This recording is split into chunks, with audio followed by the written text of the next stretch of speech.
Chapitre 6. Gagner de l'argent avant d'être respecté. Dans les chapitres précédents, nous avons parlé de vision, de modèle économique et de discipline financière. Nous avons compris que la structure et la solidité viennent avant la passion et l'émotion. Mais il y a un principe que beaucoup refusent d'accepter. Le respect ne précède jamais la solidité. Beaucoup de fondateurs rêvent de reconnaissance avant d'avoir créé une base solide. Ils veulent des prix et distinctions, la validation symbolique des pairs ou de l'industrie, l'admiration du public ou de leurs collègues.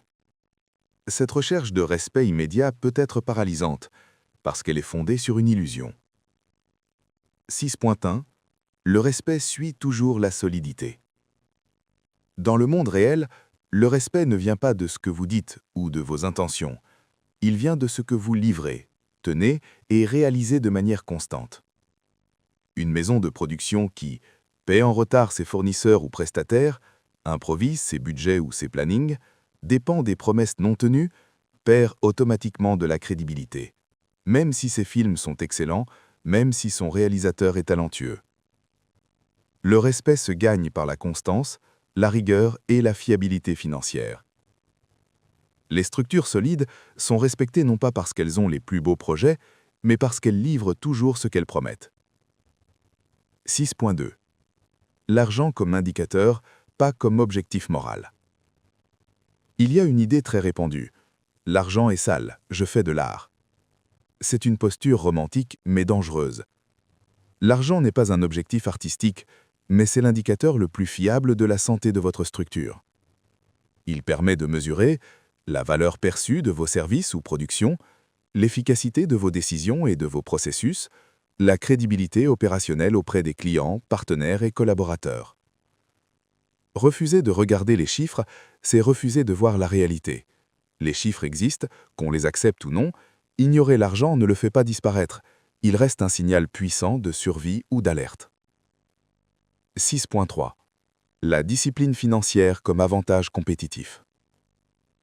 Dans des environnements instables, comme c'est le cas pour beaucoup de maisons de production africaines, la discipline financière devient un super pouvoir. Cela implique des budgets écrits pour chaque projet, chaque production, chaque dépense, des suivis réguliers pour anticiper les dérives avant qu'elles ne deviennent critiques, des décisions rapides lorsque les chiffres montrent un problème, une séparation stricte entre l'argent personnel du fondateur et celui de la structure.